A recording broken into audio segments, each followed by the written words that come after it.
Spellcraft, Reincarnation of a Magic Scholar. Chapter 851 The Outgroup's Proposal PT3. They're lying, right? Kuzan thought to himself as he sat on his throne. He quietly observed Naren, but it didn't appear as if he was being dishonest. No, Naren had always been a difficult man to read. What about the other outers?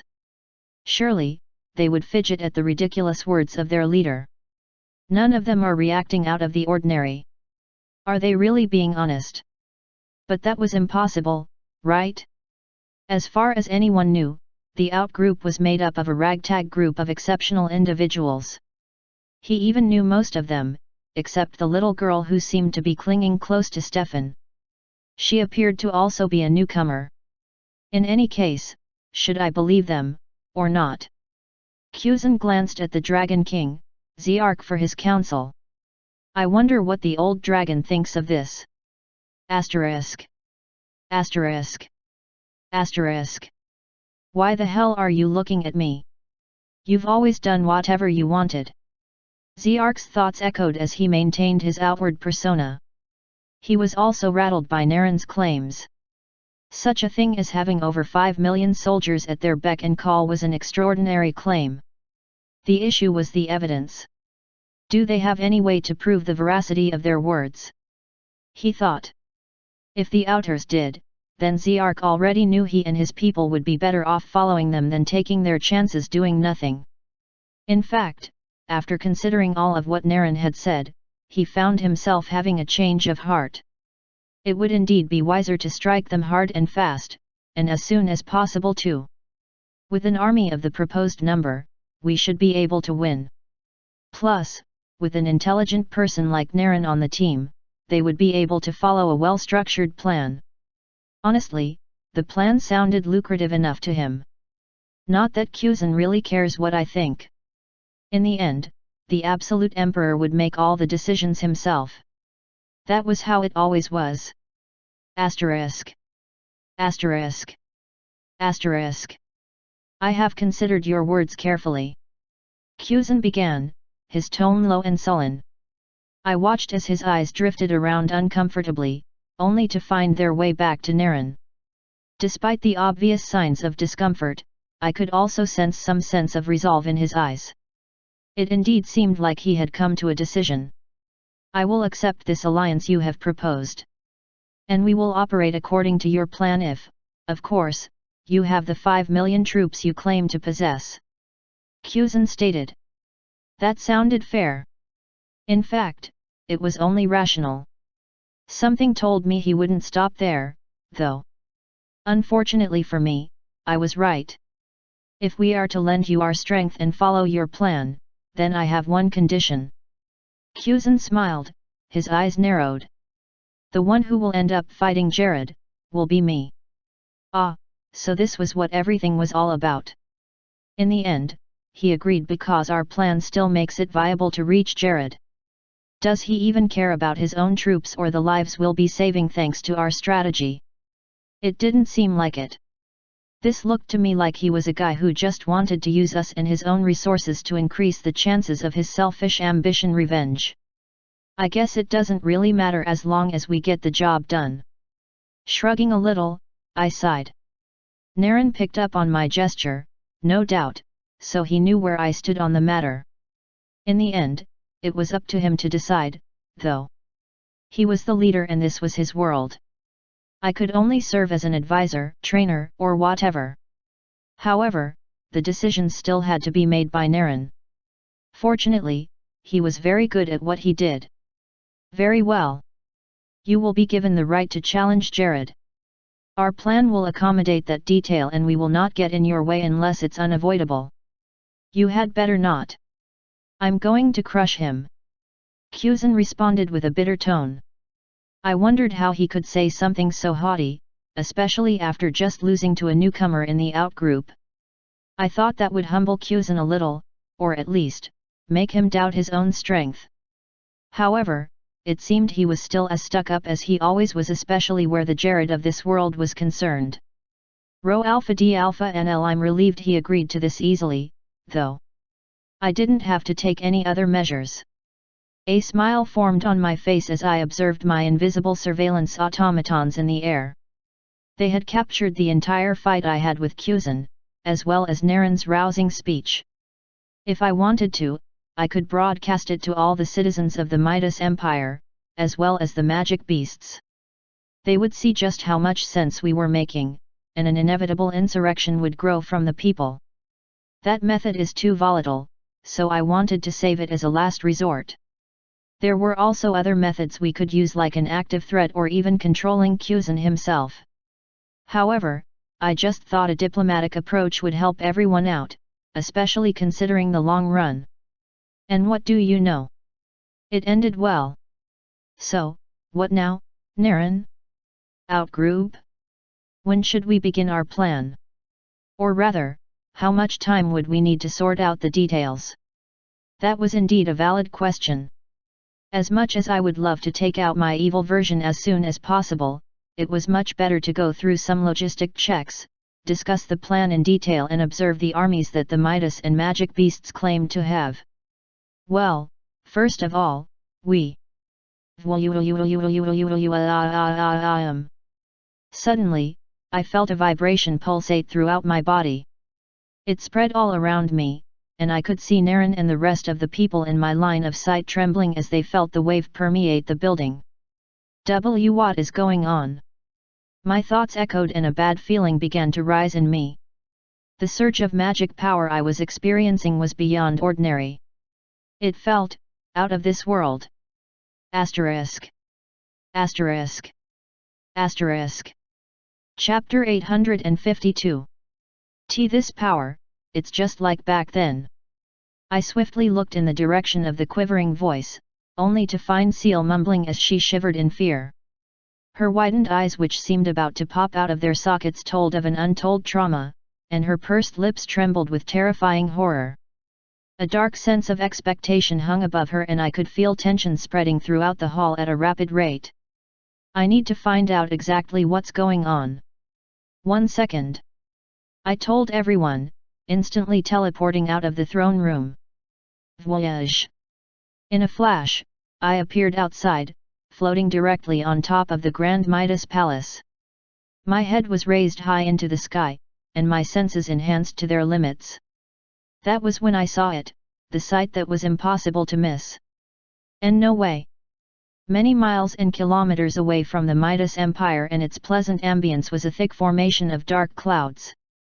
I recognized the coordinates well. The Eastern Kingdom's capital. The enemy's main base. A bright purple light shot out of a particular compound and seemed to connect with the sky, causing a cloud of darkness to form around the area. I can sense extremely dense energy from that light, and also something within the dark clouds. It feels otherworldly. My eyes widened in realization and shock. Is he trying to? Already? But how will he? No, this doesn't make any sense. I had a million questions on my mind, but how could I start addressing them at that particular moment? Rho Alpha D Alpha N Nui, CM. Upon closer observation of the dark clouds, I saw a disc-like energy projection. It was very small, but I saw it gradually expand. It looked like a portal, leaking a great amount of malevolent energy that threatened to tear everything around it apart. It was a wonder how the portal was able to remain firm, rather than simply crash upon itself. The energy utilized in generating it had to be immense, and it also had to resonate with the force that dwelled on the other side. Now isn't the time to analyze this, you idiot. I gritted my teeth and chastised myself. This only proved that we had much less time than I initially thought. We couldn't allow ourselves to be patient and wait for a while before developing a plan. We had to act quickly. Damn, why don't things ever go according to plan? Asterisk. Asterisk. Asterisk. Merlin's plan, it's going down now.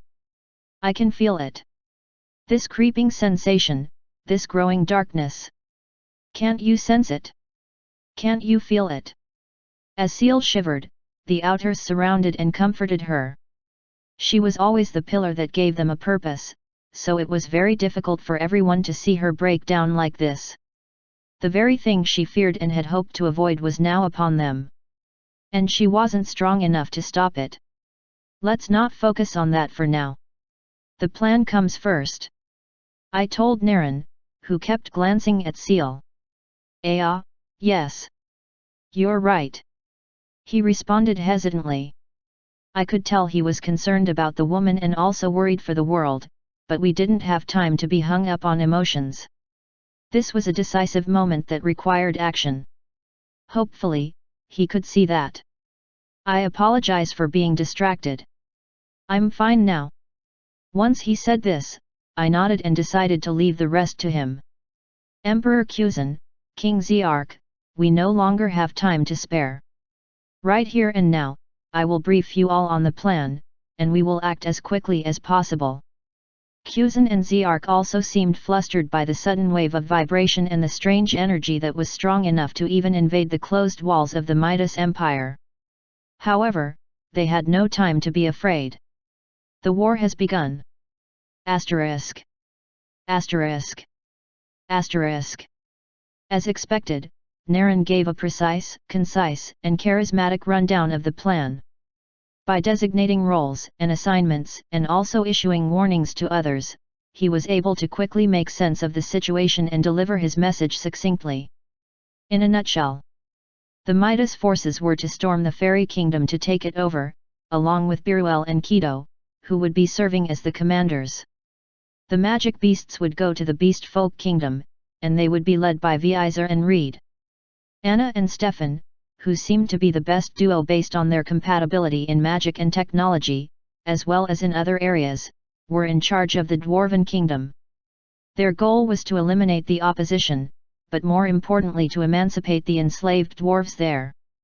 My automatons would be evenly distributed among the members, creating an army large enough to resist the enemies, while also ensuring the safety of the people. I'll be transferring the consciousness of my familiars into the golems, so they can have even higher combat ability than usual. As for the automatons, they function well enough with orders.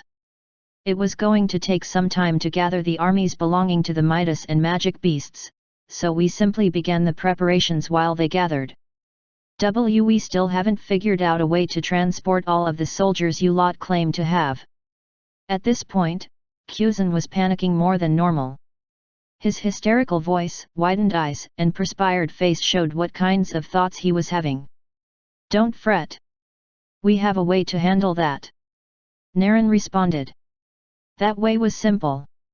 We'll use the tower to transport the armies to their respective locations. I smiled, exchanging glances with Naren. There was a bit of a hiccup with the plan, though. Since I would be transporting a lot of soldiers, automatons/golems/magic beasts/Midas, it would take me some time. Besides, I needed to attach my bond souls to the golems and grant accurate instructions to the automatons before releasing them. In any case, we couldn't afford to wait for all of that before confronting whatever evil Jared was cooking up. It is as you think. Naren smiled as he placed his hand on my shoulder. It seemed he was also having the same line of thought. To ensure things didn't progress too much in our opponent's favor, we had to disrupt his plans as early as possible. That meant one thing. Some of us will have to head out first. Asterisk. Asterisk. Asterisk. Chapter 853. The plan was set. Carla, Seal, Kido, Edward, Emperor Kuzan, Dragon King Ziark, and I will attack the main base. Naren declared before nodding at me.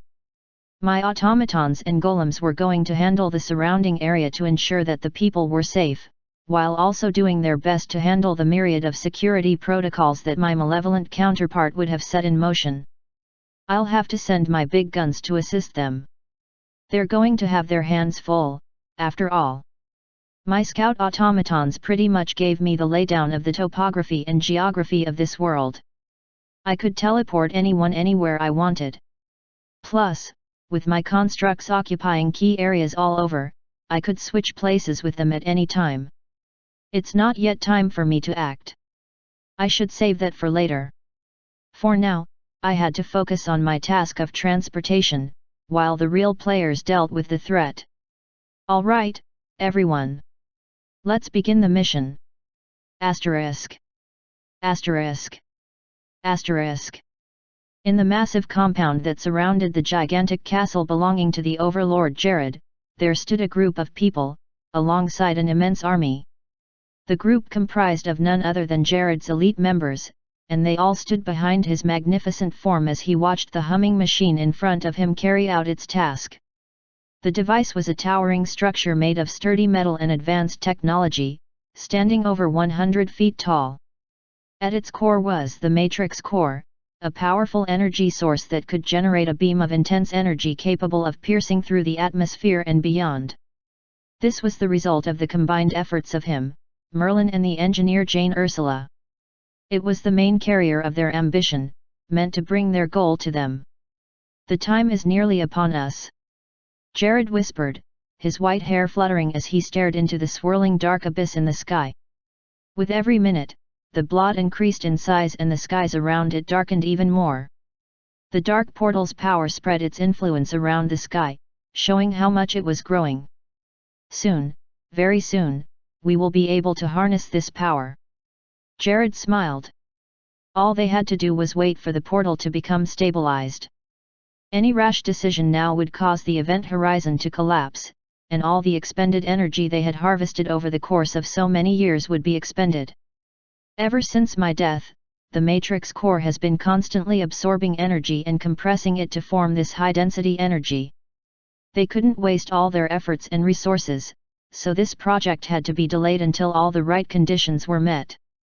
We've finally mapped a coordinate, and the sample of dark energy has led us to its source. A world full of it, full of that ultimate power.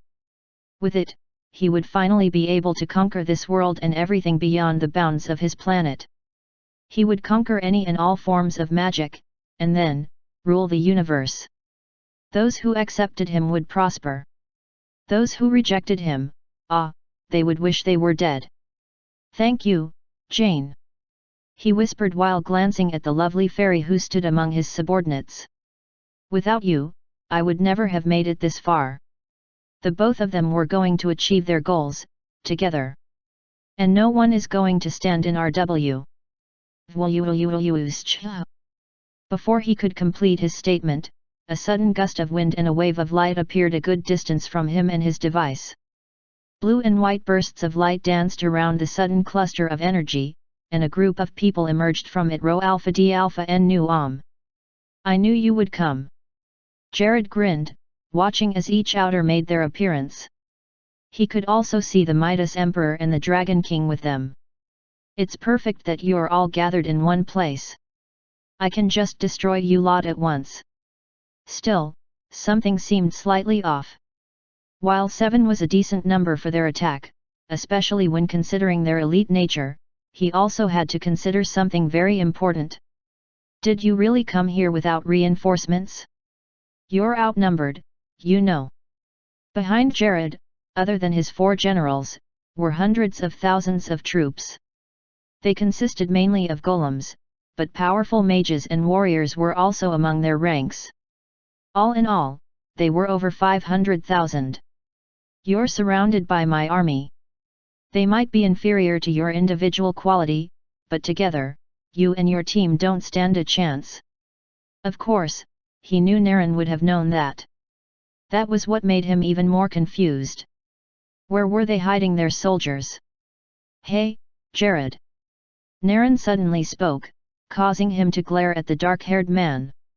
You talk too much. The moment he said this, Jared furrowed his brow and broke into a grin. It was just like Naren to get him agitated, but he was too composed to allow that to happen. I was asking questions in order to feel them out. However, as expected, Naren has made sure all their lips are shut. Whether or not they chose to answer him was inconsequential to his plans, though. In the end, he had an insurmountable advantage. As much as he knew that Naren must have a backup plan, he was also aware of the limits of the Midas race and magic beasts, both of which seemed to be allies of the outgroup. At the maximum, they should be able to squeeze in 2 million. The number of sentinels I have surrounding this capital is more than that amount.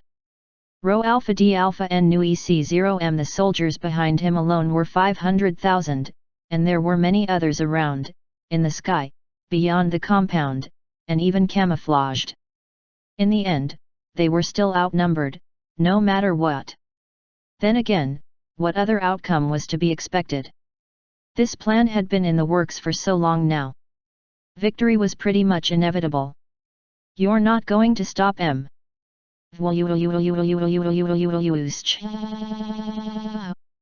The moment he said this, Jared suddenly saw a surge of blinding light appear before him. His eyes widened and he suddenly realized. Perhaps he was wrong after all. Asterisk. Asterisk. Asterisk. Chapter 854. Right before his eyes, Jared saw magnificent portals spontaneously appear in his compound. 100? No. 1,000? No. 1,000,000? No. Portals that added up to exactly 3 million suddenly appeared all over his line of sight, covering his field of vision with their blue hue.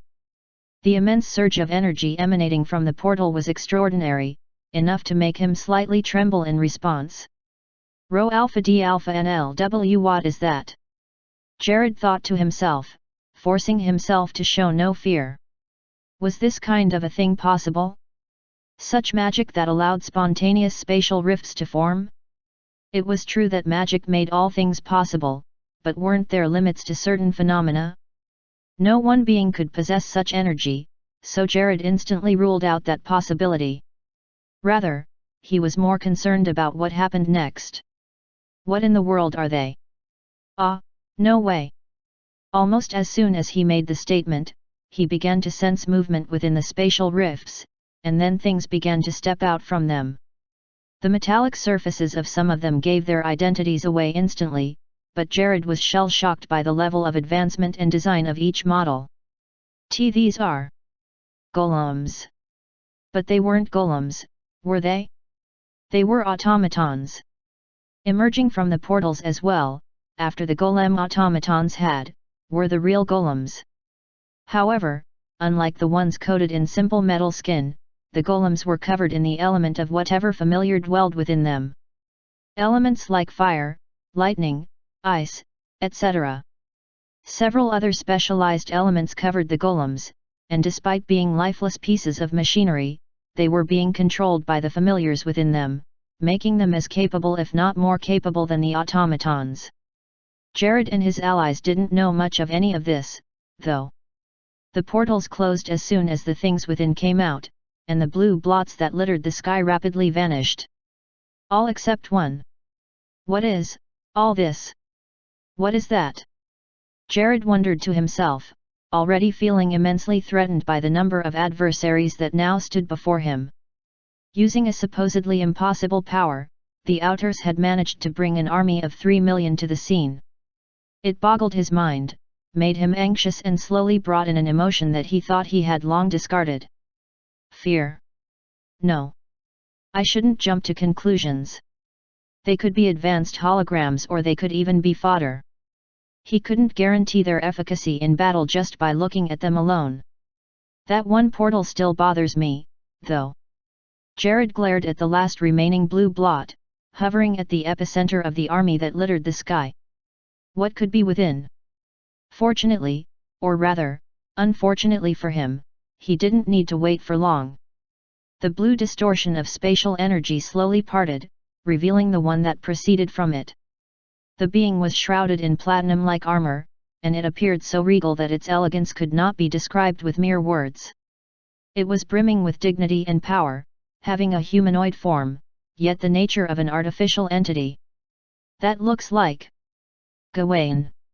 Jared's eyes widened instantly. He couldn't believe it. The enemies had their own version of Gawain. How? Did they find the prototype? No, that can't be. How did they replicate my masterpiece? How were they able to get the materials or effects right? It made no sense. What made matters worse was that this version of Gawain seemed even better than his own model. It puzzled him to no end. Lord Jared, what should we do? He heard a voice ask him from behind. It belonged to Jane, his sweetheart. She had an expression of worry etched onto her face. No, it wasn't just her. All the generals had looks of horror or disbelief as they all witnessed the amazing sight before them. Rho Alpha D Alpha N Nu What else? Jared forced his lips to curl upward and he gave an undaunted smile. We attack, and we win.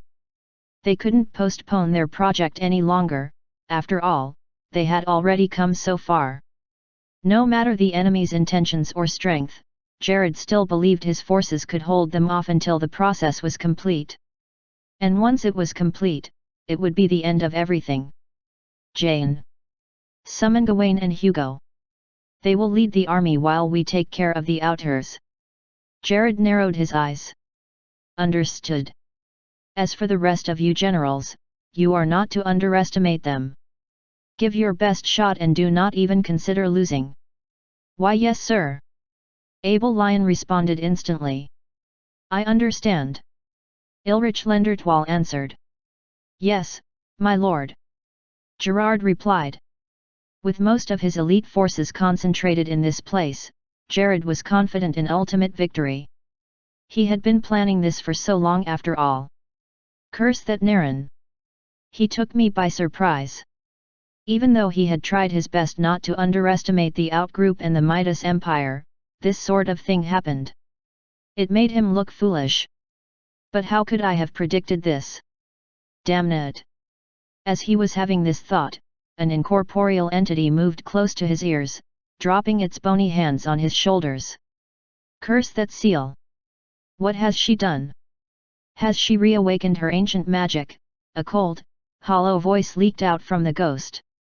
What do you know about this, Merlin? Jared swiftly asked, his frown deepening. This was his problem with Merlin. He never told him everything he knew. Seal possessed vast power akin to this in her past life. But reincarnation has made her weaker since she lost the connection to this world's power source. Jared gritted his teeth in even more frustration. And you didn't tell me this, why? I didn't consider it to be relevant. Seal was already weakened. There was no need to know of her past strength. No need? Looking at the situation now, how could Merlin be such a fool as to say that there was no need for him to know? Still, Jared swallowed his annoyance and joined Merlin in glaring in the direction of the white-haired girl among the outers. So Seal is the one behind this, hey? Now that he knew the strongest in the team, as well as their weak link, Jared felt more confident. Let's kill them all. Agreed. Asterisk. Asterisk. Asterisk. Chapter 855. Naren took in a deep breath as he watched Jared leak out a malevolent grin while glaring at Seal. As expected, they think this is Lady Seal's doing. So far, they had kept most of their individual ability and growth hidden from Jared and his forces. They knew very little about their group, so the most likely choice of attack was Seal. She had been seen as the powerhouse of the group for so long now. However, Naren was waiting for something else. Something he knew Jared would soon ask him. Where is that new member of yours? The one with the blue hair. I knew he would eventually ask about him. Thankfully he doesn't seem to know anything about our Jared. If he did, he wouldn't think Seal was the perpetrator behind the multiple portals in their army. Based on his calculations, Jared and his forces would concentrate their abilities on stopping Seal. We'll have to use Formation B, after all. I don't know what you're talking about. Naren answered with a shrug. Liar. It's obvious. By the way, how were you able to build all these golems? I doubt the outers have any industrial site to use for constructing. Wait. I see now. Naren decided to keep quiet and let Jared's imagination run wild. Why didn't I notice it before? Kukiku. So that's how it is. The answer was pretty simple, but Naren couldn't allow himself to be a wet blanket. He too was curious about what Jared would say. You and the Midas race have been collaborating for a long time, haven't you? Yeah, that makes sense. You attack our bases and factories, steal materials and blueprints, and then give the Midas Empire to build these things on a large scale. Considering how long the outgroup has existed and started their insurgents' activities, that makes sense. Naren's smile widened as he shrugged. Who knows? Maybe. You can't hide the truth from me, Naren. You think you have the upper hand? We shall see. Well. So far, things had mostly gone according to plan. All the outgroup had to do was ensure they saw things through to the end. We're at the climax, everyone. The final battle between good and evil. The fate of this world rests on our shoulders. The moment Naren said this, everyone around him stiffened, and their expressions turned serious. This is the most important fight of our lives. Let's give it our all. He glanced at the outers who were with him. Not all the members were present, but he still gave his warm smile to everyone he saw. Some were already dead, while others were carrying out other missions. It was a shame they couldn't all be here for the final showdown, but let's make sure to kick ass for the sake of all our comrades.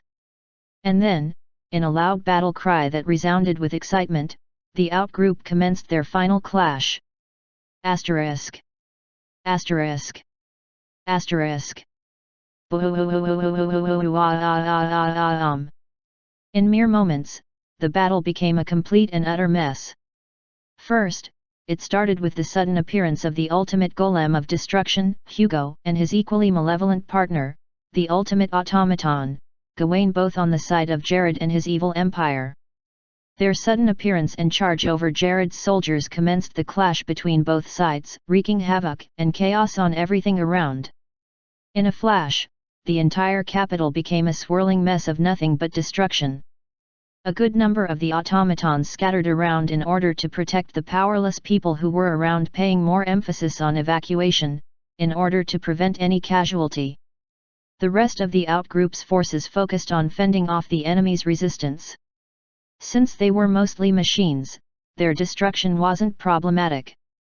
However, for the ones who were sentient beings, they did their best to render them unconscious or immobile rather than kill them. In such a battle of utter anarchy, with the brunt of the attacks meant to target Seal, the outgroup executed their strategy, which forcefully diverted the full force of Jared's army. Executing Formation B of their strategy, each outgroup member selected their targets, deciding to go after them so as to occupy them, reducing the number of enemies focused on Seal. In no time at all, the plan was implemented, and the outers split from each other in order to catch their designated prey. Division wasn't usually advisable in a team, but this was mandatory. Asterisk. Asterisk rho alpha d alpha n nu Asterisk. TCH, so I'm stuck with you, hey? I'll make this quick.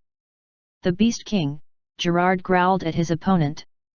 The young man with long auburn hair, who chose this particular opponent on purpose, smiled as he gave him a gentle gaze.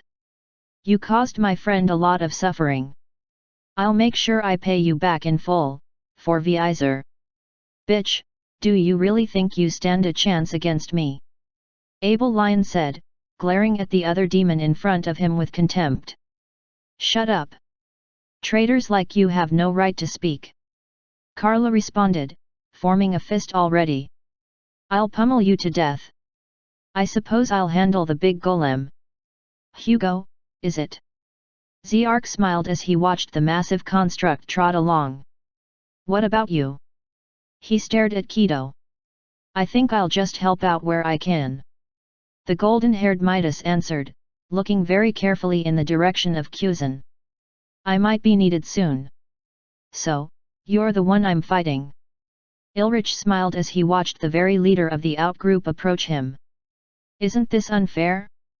A seasoned mage against an inept. Naren shrugged off the question, maintaining his expression of absolute confidence. Maybe you're right. However, his demeanor alone told a different tale. It was clear that this man did not have any intention of losing. Looks like I'm the only one who got to you. I'm not sure how powerful you are, but I'm going to do my best to eliminate you. The one who spoke was Jane Ursula, and she was standing directly in front of Seal. The latter had a calm demeanor on her cute face and her gorgeous eyes were narrowed in caution. Rho Alpha D Alpha N Nu EC0M, you overestimate my capabilities, she said, almost at the point of exasperation. Still, resolution remained etched on her face. I won't lose, though. Prepare yourself. With everyone fighting their own battles, being lost in the seemingly endless swirl of chaos and devastation, two individuals found each other. One had golden hair and the other's hair was white as wool.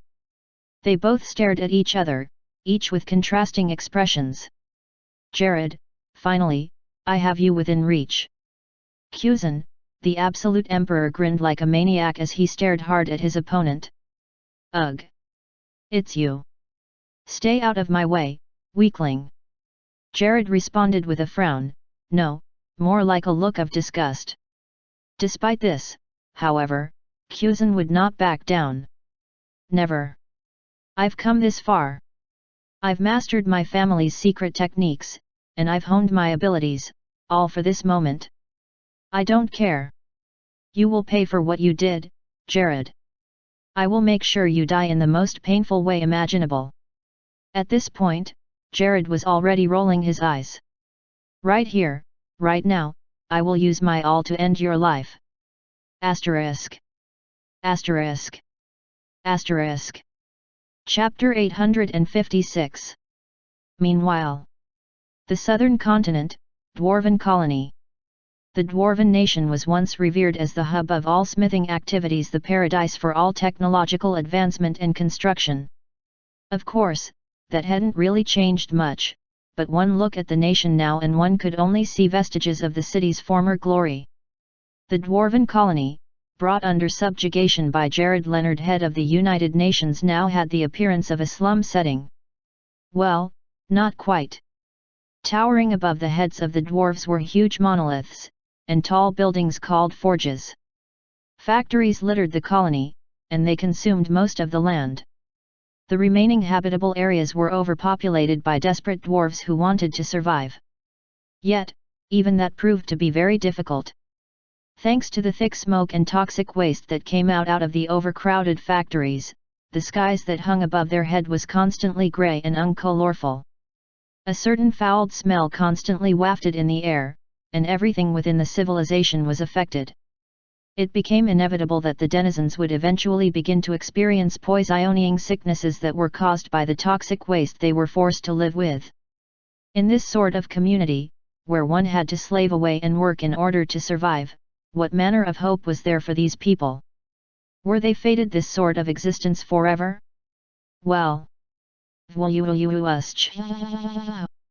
In the outskirts of the Dwarven colony, a burst of bright blue portals manifested, revealing a myriad of entities appearing in the sky. These entities consisted mainly of automatons and golems, and they numbered a couple hundreds of thousands in number. At their center was an especially large golem about 60 meters in height. It looked geared for battle, with gleaming metallic skin, and a color combination of white and black radiating out of it. Its golden eyes shone brightly, and it had wing-like thrusters that allowed it to be suspended in the air, though thrusters also existed at the sole of its foot and palm.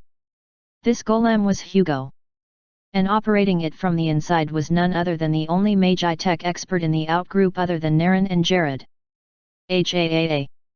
I'm so nervous. Anna leaked out a worried sigh, seated right in front of the interface before her. What would she do if she failed to work as efficiently as she could on this mission? She didn't want to be a burden to everyone, so she chose whatever task was given to her. However, now that she was in the field, she was beginning to have second doubts. Compared to everyone else, I am not talented in magic at all. My mana output is low. I can only help with Magi tech and research. That was also why she was given Hugo to operate. She had no combat prowess, so she had to rely on the ultimate golem granted to her by the good Jared. I have to admit, though, this is amazing. The Jared of this world also had a Hugo, and while she had never seen it in person before, she was able to extract footages of the ultimate golem by diligently scouting. She had also heard many informed statements of it. Based on my assessments, this one is better. Then again, she couldn't be so sure unless the other was right in front of her, and she could compare their functions. Simply put, Anna didn't have enough information. Ha, enough about that. What now? I'm so nervous, I could die. She was seated behind the golem interface, and a large screen was displayed in front of her, showing her exactly what her golem was seeing. Its sight range was far higher than anything humans were capable of, so she could easily spot the dwarven colony from her distance. She could even see detailed activities going on there, including the sad lives the poor denizens lived. Jared, that monster! Once more, she became reminded of how vile the evil overlord was. Though, at some point, it became very conflicting to think of Jared with hate when his doppelganger was a very nice and compassionate person. They shared the same name and face, only different in hair color and personality. The latter made all the difference, but it was still difficult for her. Ha, okay, enough thinking. I can do this. I can do this. Are you all right there, Anna? A voice sounded behind her, instantly sending her into a state of shock and panic. Eve. Relax. It's just me. The young boy named Stefan was also taken aback by Anna's exaggerated response. His cheeks slightly reddened, and he took a few steps back while raising his hand. Sorry Stefan. Pink shades appeared on her cheeks as well. Were the both of them so embarrassed? Or? So, why are you here? She asked, looking away to stare at nothing in particular. Well, I just came to see you one final time. We're commencing in a minute, and we probably won't see each other until it's all over, so. Stefan stopped nearly at the end of his sentence and leaked an awkward smile. Stefan and his troops were in charge of emancipating the dwarves, and defending them, while Anna and her troops were supposed to destroy the enemy forces. Since they had different missions, they would probably not interact much until they had finished their tasks. Why yeah, you're right. Anna responded. Thanks. I was a bit nervous just now, you know. Me too. We're barely adults yet we've been given this responsibility. Stefan chuckled slightly, a distant glow appearing in his blue eyes. However, not long after making this statement, his gaze deepened, and a stronger look of resolve formed. However, I believe we were chosen because we are capable enough. The only thing we can do now is to give it our all. With the warm smile on his face and the look of confidence in his eyes, Stefan blurted out his words. Instantly, Anna's eyes widened, and she found herself nodding in response. Thank you, Stefan. A bright smile instantly formed on her face. You just cheered me up. Her reaction garnered a shocked demeanor from Stefan, causing his cheeks to feel even hotter than before. Anna's words resonated in his head, and his heart suddenly began to race beyond his control. Thank you too. It seemed like steam was rising from his head as he spoke. Fortunately for him, Anna was leaking out the same steam. Both of them looked at each other for a few more seconds, basking in the awkward moment. Beep. Thankfully, Hugo's alarm system kicked in, saving the both of them another second of feeling intense emotions at the beginning of a nerve-wracking battle.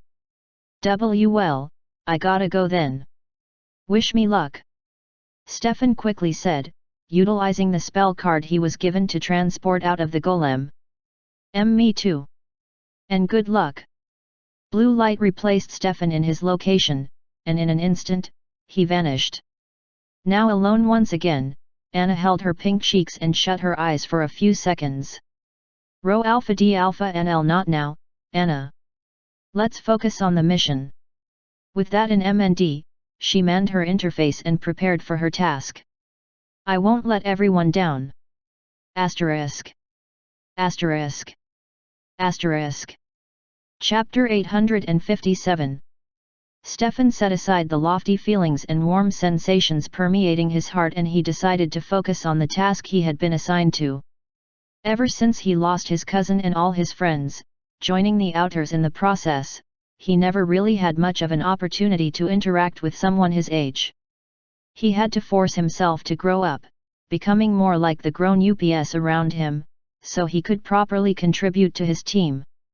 The outgroup was his family, and he loved all of them as one would cherish older siblings or parent figures. However, something felt missing amid all of that. But everything changed when Anna joined their team.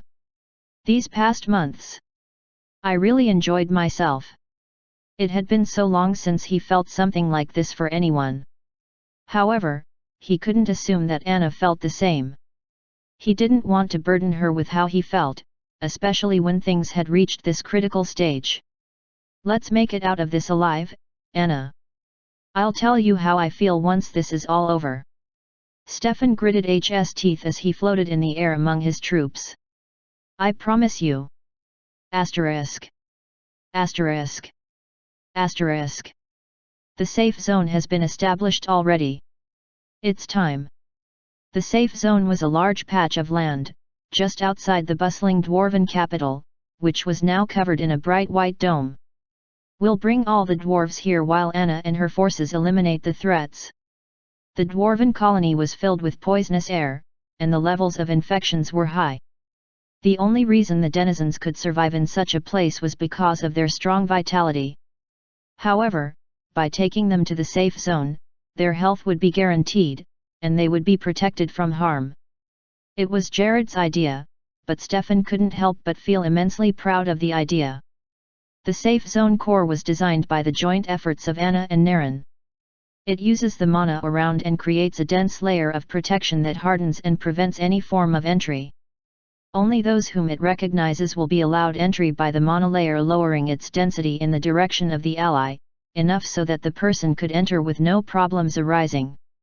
My troops and I are all recognized by the device. We'll bring the dwarves here and keep them safe. The safe zone was only about half the size of the dwarven colony, but when you considered the current population, and the fact that most of the land in it was occupied by evil Jared's minions and factories, it became easier to see how it would occupy all of them. They should have already sensed the mana convergence in the safe zone, so the scouts should be here at any moment. Looks like Anna and her team will be making their move soon. I should play my part now. With a wry smile, Stefan navigated his way through the air, his troops behind him, and he lunged toward the colony. Within moments, he closed the distance and arrived at the dwarven colony. Halt! Intruder, surrender! As expected, he was met with resistance by pretty much all of the colony's security. Golems and exoskeletons manned by pilots appeared before Stefan, as well as other magi-tech constructs that imposed a grave apprehension of harm. Faced with the malevolent forces that threatened to halt his mission, Stefan resorted to one of his trump cards, one that was drilled into him, and his comrades, by Jared. Spellcraft. In an instant, the mana he had spread around began to coagulate with the surrounding mana, creating a fierce reaction that stunned everyone who watched. Frost blizzard. In an instant, a severe ice storm consumed the environment, creating a screen of fog that encompassed everything within a couple hundred meters. Not only will the frost slow them down, but they'll have a hard time seeing or even sensing me thanks to the thickness of the blizzard. Since it was a mana-condensed area, even mages who had sensory magic would find it difficult to find him. Completely unharmed by his spell, thanks to his preemptive utilization of a defensive barrier, he continued his journey into the colony. His main mission was now about to begin. Getting the people to cooperate in our efforts to relocate them to the safe zone as quickly as possible. Normally, this would have been quite a difficult task to undertake. Not only was he an unreliable stranger, but these dwarves had been living in fear and captivity for so long. Why would they dare defy Jared and listen to him? It was a problem that would have threatened the viability of the entire mission. Fortunately, the solution dwelled in his second trump card. Arcana spell, Temperance.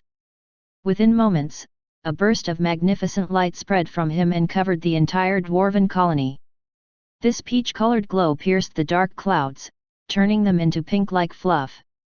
Soon after, showers of the fluff began raining down on the city. Rho Alpha D Alpha N Nu EC0M. All right, let's see what happens now. Stefan watched as the shocked and worried dwarven denizens tried to escape the falling pink snow, though not all of them could avoid it. The moment the snow touched a dwarf, their eyes glowed bright pink, and a smile of pleasure coursed through their faces. They stopped moving, almost as if stuck in a trance.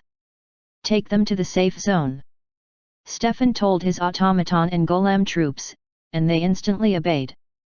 The ones who did their best to avoid the snow, either by seeking shelter or using the tools in their possession, were still a problem for Stefan, though not for long. Temperance deals with emotions. It forcefully drowns emotions while bringing a dominant one to the surface. It affects anything, as long as it is living. By putting the catalyst in the clouds, I was able to spread it faster as snow, but its effects aren't limited to that. All that was required was physical contact with the catalyst, and that existed in many ways. For one. Stefan smiled as he watched even those that avoided the snow suddenly showing signs of its influence. They came out of their hiding places, showing ecstatic smiles while leaving themselves defenseless. The sense of smell can also be used. The pink snow leaked out a sweet smell that permeated the colony. Even if the snow itself couldn't reach everyone, the aroma would. In the end, it was just like the spread of an epidemic. This way, all of them will easily comply with my wishes and safely evacuate. Stefan was grateful for the perfect conditions that made it more convenient for this plan to work. Not even he had enough mana to influence an entire nation. No one among the Outers did, except perhaps Jared. It was thanks to Spellcraft that he was able to utilize the dense mana in the surroundings to spread his influence over these people. Without the right conditions, it would have been too draining and time-consuming to do so. Also, these people are physically and mentally worn out, making it easier. All in all, the conditions were simply made for the solution he utilized. He could hear the sounds of battle in the distance, realizing that Anna must have begun handling the enemies. Good luck, Anna. I hope to see you soon. Asterisk. Asterisk. Asterisk. Chapter 858. Destruction littered her environs, yet Anna did not pause or hesitate as she operated her massive golem, Hugo. Enemies came to her in droves, but they were easily repelled by Hugo's immensely powerful defensive field. Its offense was even more impressive, considering the fact that Hugo had a homing function that could target thousands of enemies at once. The firepower at her fingertips was also no joke. Just how much mana does this golem have? Of course, she already knew the answer to her question was foolish. The mana core of Hugo was more of an engine that artificially produced the result of spellcraft. Every time it was active and used energy, it gained more by collecting the surrounding mana. To prevent an overload, a stabilizer existed in the mana core, one that reduced the intake of mana if the core was getting full, and also expelled mana from it if it had reached its peak state. In the end, every contingency had been accounted for, making this the bulkiest, most efficient construct she had ever seen. After this fight, I'm going to bury myself in research. I won't stop until I have made my own ultimate construct. Anna didn't know why, but a competitive spirit towards Jared was budding. She didn't want to lose, and she felt for some reason that she could do much better and eventually attempt to surpass him. I'll do my best. She shot yet another missile at her enemies, easily decimating their ranks. Since the dwarf colony was highly toxic, pretty much all the Sadirs here were machines.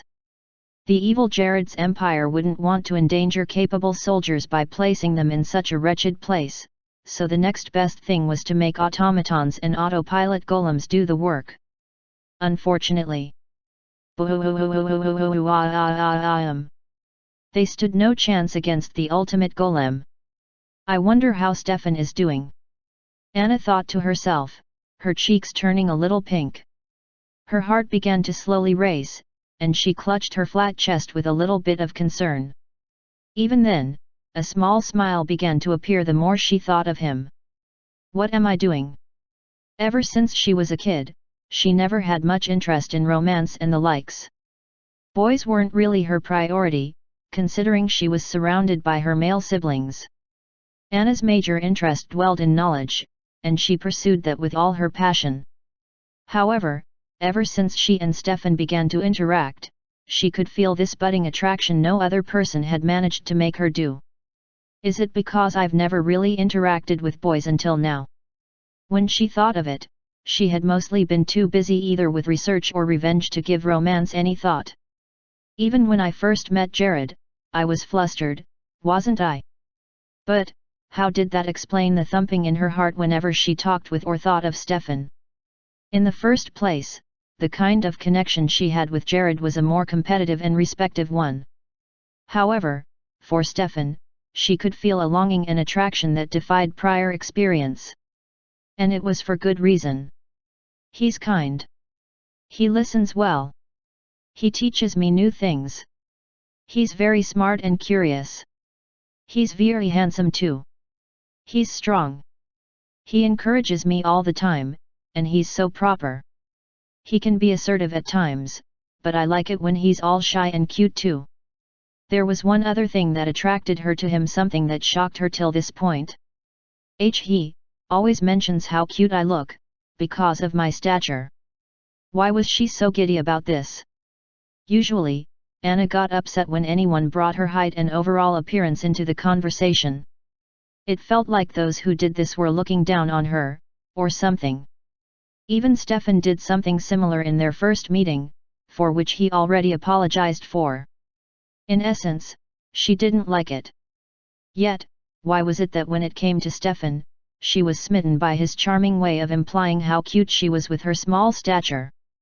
Most of the time, I overhear him talking about it. I wish he could say it to me more. Anna found herself drowning deeper and deeper in the vast sea of her emotions, almost to the point of forgetting her task. What am I doing? I have to focus. She could honestly put the golem on autopilot and it would still do well in handling the enemies. Plus, she had hundreds of thousands of reinforcements. However, Anna knew she wouldn't feel comfortable if everyone was working hard and she wasn't. Stefan. She whispered one last time, watching the pink snow falling in the distance. I can't wait to see you after this is all over. Asterisk. Asterisk. Asterisk. A few hours later. You're all safe now. There's no need to worry. It took some time, but the issue was finally resolved. After evacuating all the dwarves, and also defeating all the enemies they faced, Anna and Stefan rendezvoused at the safe zone, commanding all their forces to remain suspended above the wide dome. Fortunately, there were no casualties, and everything went exactly according to plan. The shaky part of the entire mission was pretty much how to explain the entire situation to the dwarves. Fortunately, the dwarven race was more understanding than they gave them credit for. Perhaps it was due to all they had suffered, but the dwarves slowly warmed up to their words, and they even thanked them.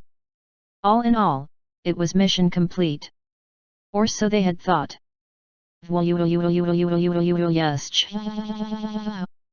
Stefan and Anna instantly looked beyond the safe zone and watched the skies darken from a distance.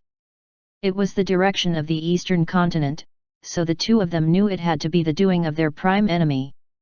A dark pillar of pure, unexplainably repulsive energy slowly converged at a point. They couldn't properly observe all that was happening, even with enhanced sight, but what they saw and felt brought a grim expectation upon them. The black void in the sky had broken forth, and the darkness was now descending. Oh no! They found themselves whispering as the dark clouds began to spread. Was this the end? Asterisk. Asterisk. Asterisk. Chapter 859. Moments earlier. Western Continent, Fairy Kingdom. The fairy kingdom was well fortified, thanks to Janisala's immense talent and skill in magic engineering.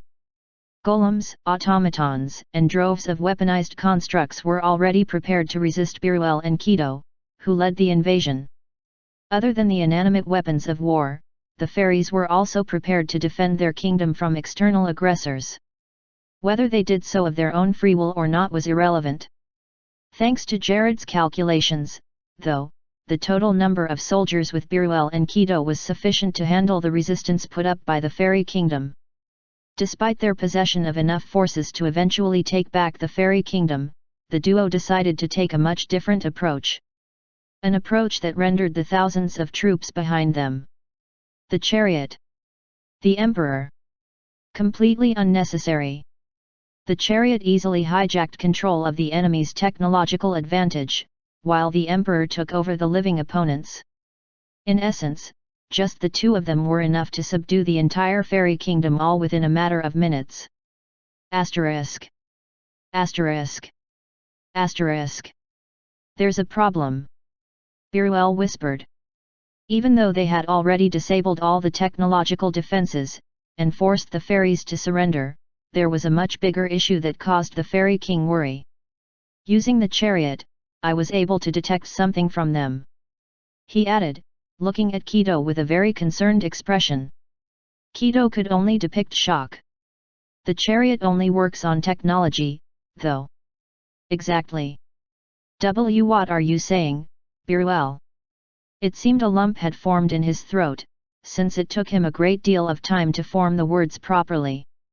His expression was so downcast that he seemed too distraught to know where to begin. Their bodies, inside their bodies, there is a multitude of technological devices. Kido was confused now. He glanced at the dazed fairies, who were pretty much on their knees thanks to his power. I wondered why they didn't show any emotion when they attacked me. I wondered why they would easily throw their lives away, considering how very fearful of death we fairies are. Now I know. He clenched his fist and gritted his teeth. Jane Ursula, how dare you? Biruel growled as he tightened his fist and scrunched up his face. The fact that Kido could control the elves showed that they were organic life forms. However, the fact that he could also affect them with his arcana spell showed they were partly machines too. No, that wasn't quite right. The fairies weren't wholly organic, and neither were they machines. They were something else, something more. She must have injected nanomachines into them, forcing them to do her bidding. I'm sensing explosive materials within them. If they disobeyed her orders, she would have killed them. It's no wonder the coup was so successful. Just how long did it take for her to take control of everyone? The fairies had these tiny machines within them, so they had to hearken to Jane's instructions. The technology wasn't very complicated, but he was sure that Jane would have made it seem even more dangerous than it was. It's just technology that explodes upon meeting special conditions. The firepower isn't exactly large-scale, considering the size, but if there are millions of them in a person, that person is sure to die. From what he was learning from the devices, they functioned parasitically. Absorbing the monoparticles in the body to stay functional, and if they were going to explode, they would simply overwork the stabilizer by taking in more monoparticles, thereby leading to self-destruction.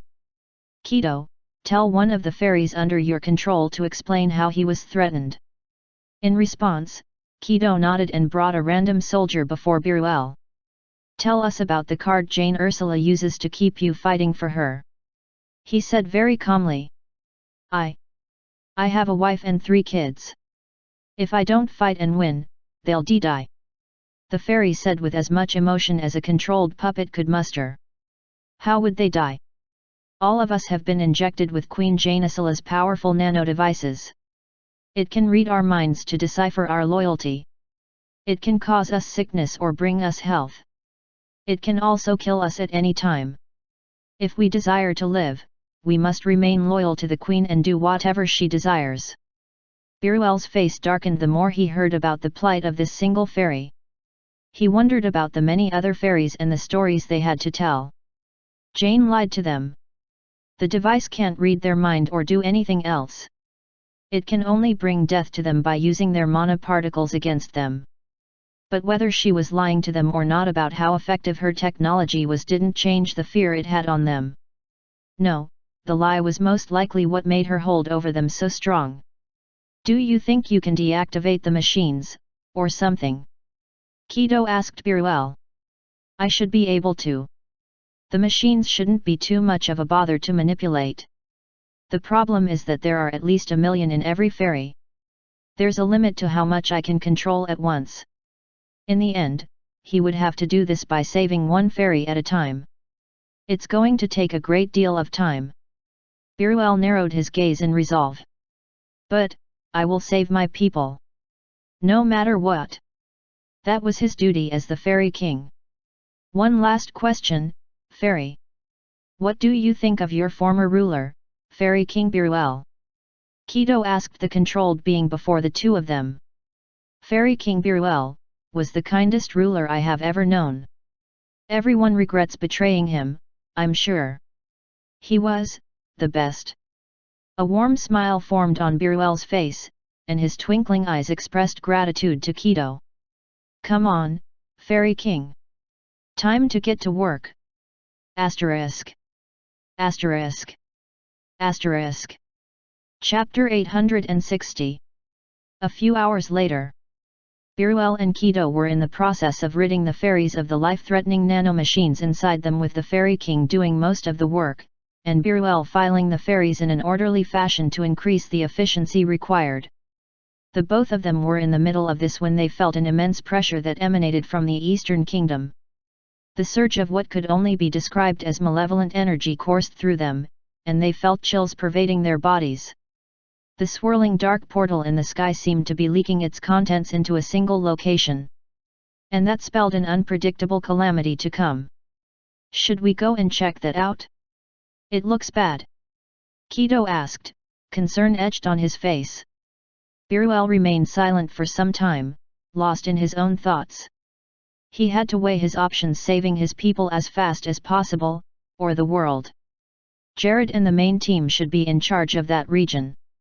If they were unable to stop this, I don't see what we can do. He muttered. Biruel was right.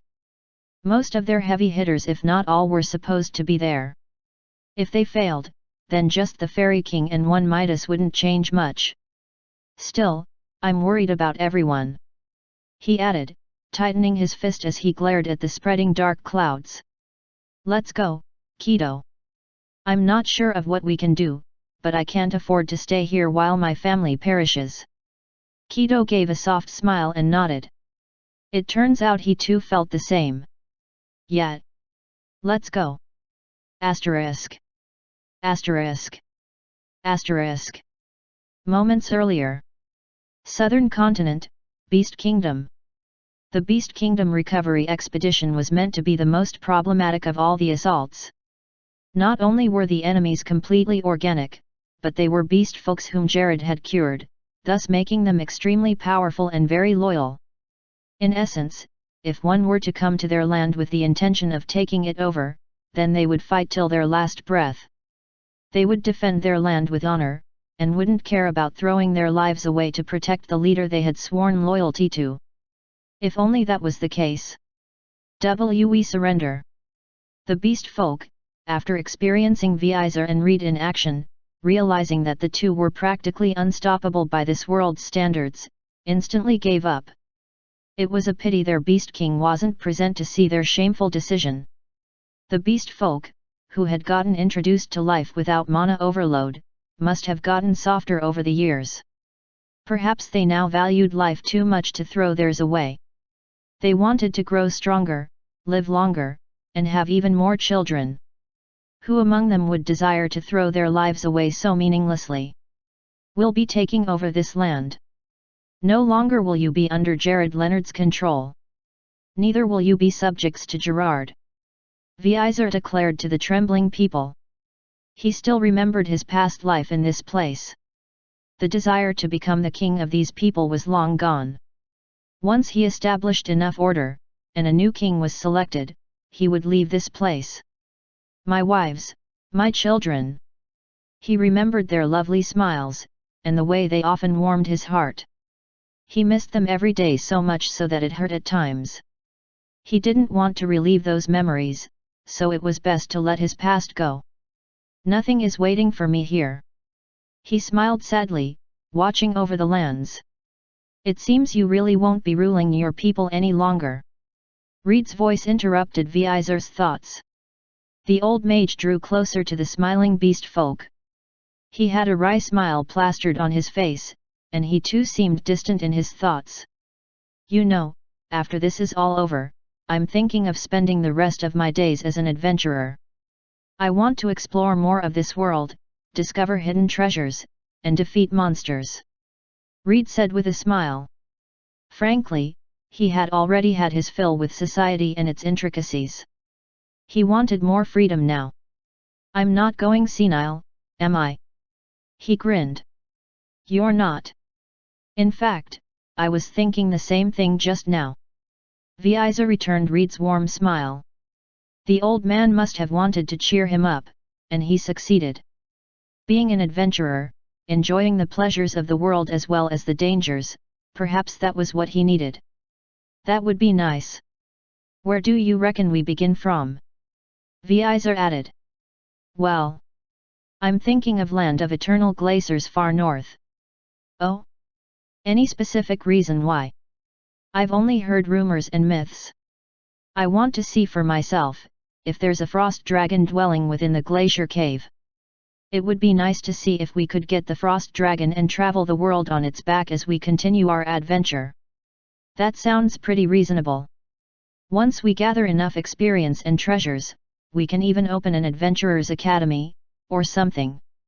I'll spend the rest of my old age bragging to young uns about my epic adventures, while teaching them to follow their dreams and stuff. The more Vizer heard of Reed Sterling's plans, the more he felt inspired to join the old man. Something about the picture he painted resonated with him. He thought of the danger, the pleasure, and then the fulfillment. I guess that doesn't sound so bad.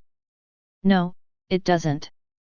Both men laughed heartily, enjoying each other's company as the surrendered beast folk watched in sheer confusion and timidity.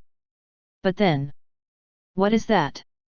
Black clouds formed from a distance, and the direction was one they were all too familiar with, the Eastern Kingdom. It seems everything didn't go exactly according to plan, Reed whispered, his brows narrowing as he made the statement. The dreadful energy he was sensing was too dense and malevolent to be dismissible. It had to be the endgame of their prime enemy. We should go and help them out, as much as we can. Reed tightened his fist as he stared at the distant clouds.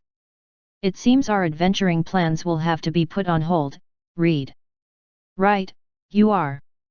The pair laughed, knowing deep within themselves that the plans they had just relished, and looked forward to, was most likely going to be snuffed out. And very soon as well. Asterisk. Asterisk. Asterisk. Chapter 861. Moments earlier. Eastern Continent, the capital. How is this happening? A certain voice echoed as the owner watched a battlefield rife with chaos. It wasn't that this being was averse to violence. No, in fact, he was called the Platinum Knight of Carnage. The problem he faced, one that caused him to question all he had been led to believe thus far, was how inferior he was. How am I? All around him, he could see that things weren't going according to his master's plan. His allies and reinforcements had their hands full with the opponents, leaving him all alone. Usually, he would have had no problems with this arrangement. He could count those who were stronger than him on his mechanical fingers. That was what made this situation so unexpected. You seem distraught. His opponent's voice suddenly echoed, causing him to glare at him with both fear and rage. As much rage as an automaton could muster. Shut up. What would you know? His opponent was in view. It was an automaton who was strikingly similar to him. The platinum-colored skin they both shared made them very identical, and their similar builds added to that uncanny resemblance. Despite all of this, however, there was a massive difference between the two, one that irked Gawain, the Platinum Knight of Carnage, to no end. The automaton before him looked far more attractive and advanced, compared to him. Well, I recently gave love advice to a human. I'd say I'm qualified to know a bit about emotions. Besides, we're both automatons, so I can somewhat empathize with. Shut you up. The Knight of Carnage raised his powers to their limits, burning up an intense amount of mana as he glared at the target. There was a lurking feeling that kept bothering him, but he set that aside. He completely focused on winning, on fulfilling the desires of his master. I will kill you. In a flash, it traveled the distance that separated him and the opponent. A bright burst of whitish-blue mana coursed through his body, enhancing it to the utmost limit. At this point, both his offensive and defensive were at maximum power. He had sacrificed most of his spell usage, and magic versatility just for more efficiency and power. And it was paying off. Gawain had honestly not felt this strong before. If it's like this, then I should be able to. Swoosh. In one sweep, much faster than anyone could possibly perceive, he brought down his blade of justice, coursing the densest mana through it. This was it. This was the end. His victory was assured. Pathetic. Even after everything, is this the best you can do? Gawain's eyes would have bulged if it could. He, who should have sliced through his target, felt some form of resistance that prevented his blade from passing all the way through. It was stuck to something, unable to move past it. Something as petty as this can't penetrate my defenses. The opponent said, almost dismissively. Petty? How was the energy he poured petty? Was this person joking? Was he bluffing? He was bluffing, right? Yes, he had to be bluffing. Shoot you up. Gawain used multiple attacks with his blade, slicing up his targets as fast as he could while improving the tempo of his attacks. All he could hear was clangs, but he was certain he was chipping away at the enemy's defenses, and even his body. He's just bluffing. He's acting. He's actually scared.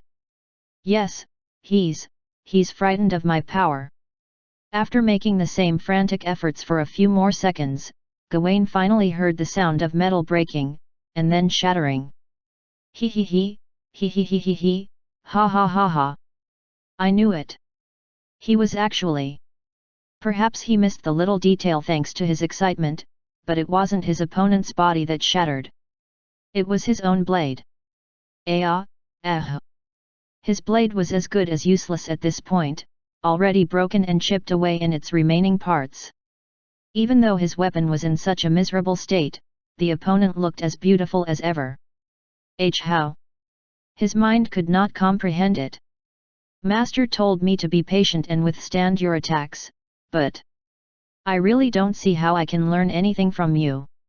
Perhaps he gave you too much credit? Maybe I'm the one being overly conceited. The more Gawain heard these layered insults, the more the thoughts he tried to avoid surfaced. I'm not weak. I'm not inferior. I'm better. I'm better than all of you. I'm the best, you hear me? The best automaton. I am the perfect creation of my master. The ultimate automaton. It was a rant at this point, but Gawain did not care. I am the Platinum Knight of Carnage. He rushed toward his opponent, ready to use his own body to fight if that was what was necessary. He threw punches, each blow packing enough of a punch to create heavy noises and bright sparks around. He utilized all the power at his disposal, not minding the effects his actions would have on his body. Punches. More punches. He kept going, ignoring how badly damaged his hands were becoming. Just a little more, he must have thought. If he just did a little more, then it would be enough to disprove the gnawing fear that ate at him. The fear that maybe I could honestly stay here and take your attacks all day, you know? You'd just wear your body out and destroy yourself without me having to do anything. But, that's no fun, is it? Just maybe. He was actually not that strong. Jiga. Gawain's hollow voice echoed as his body shattered into complete pieces thanks to a single hit from his opponent. He didn't even have the chance to activate his self-destruct function. Everything in him was already messed up beyond repair. And all it took was one hit. You seem to misunderstand something. I don't know or care who you are, but there's only one automaton that's allowed to be called the best. His opponent said, still maintaining his position. That's me. I am the ultimate automaton. Gawain's eyes ceased to function at that moment, and slowly every other part followed. Master, you lied to me. His thoughts echoed as he sank into the cold pit of death. I wasn't the strongest. Compared to that man he faced in the factory, and then this automaton just now, he now knew the truth. I'm weak. That constituted the final thoughts of the Platinum Knight of Carnage. It ceased function immediately after. Asterisk. Asterisk. Asterisk. Well, that was underwhelming. Gawain thought to himself, holding on to something that belonged to his opponent. It was something akin to an orb, the core of the fallen automaton. Since Master wanted me to learn more from it, I decided to take its core. Its information should be stored here. We'll be able to learn all we want. Maybe give it a stronger body if it has enough potential. In a flash, the orb vanished from Gawain's hand, safely stored somewhere, and the ultimate automaton's eyes scoured the battlefield to see how it was going. Most of what he was seeing brought a smile to his face. So far so good. Asterisk. Asterisk. Asterisk. Chapter 862. A very chaotic clash occurred between two large figures at least, compared to the rest on the massive battlefield. Zerk, the Dragon King, against Hugo, the ultimate golem. They exchanged blows, clashing with pure power, and also defending with their sturdy bodies. Zerk was in his mighty dragon form, doing his best to withstand and strike the golem's taller frame. Before long, the fight entered into a stalemate. Or so one would think. TCH, it's tougher than I thought. So far, he had barely done any damage to the golem, and while he too hadn't sustained a serious injury, there was something more important to consider. Stamina, and magic power. Unlike a golem, he had limited stamina. He got tired, and he also ran out of energy. Sure, golems experienced the latter, but the former was foreign to them. Plus, golems had ways to restore their powers faster, considering they had charged batteries and all. Plus, with what he had heard and even the little he had seen of Hugo, he didn't expect it to go down anytime soon. Damn! Why did I end up biting more than I can chew? Everyone was engaged in one fight or the other, and even if they weren't, it would be shameful to call for help at this point. As long as it meant survival, I never really cared about pride, but somehow, this battle had him resurrecting the feelings he had in his youth. The determination to be better. To be stronger. I can do this. Even if I have to risk my life. I will do this. He glared at the stoic golem, watching as it prepared its next attack. I'll pour all I have into defense now, and once this attack is done, I'll go all out with offense. There was no need to drag the fight out. Hugo was going to outlast him, that was for sure. The only thing he could do now was to give it his all. Bring it oh! Speeding past Zerk, much faster than he or even the golem could perceive, was a beam of light that went straight for Hugo's bulky frame. In one strong, firm hit, the light tore through the giant, destroying it completely. What in the world? Zerk lost his composure, his eyes widening in disbelief as the opponent he struggled so much against was defeated with a single hit. His motivation to get stronger. His deep-seated desire to surpass his limits, and his rising urge to risk his life, all of them fizzled out in no time as he witnessed something that humbled him once more. Hugo's pilots were able to land to the ground safely, though the chaotic battle they met knocked them out almost instantly. Even with that, Ziark was more focused on the beam of light. Who was that? I see. So, even this cheap knockoff feels the same. And here I thought it resembled Hugo. The voice from the light echoed, and soon the brightness dimmed, revealing the entity within. It was the automaton on their side, the one Jared placed in charge of his mechanical support that would be serving as their soldiers.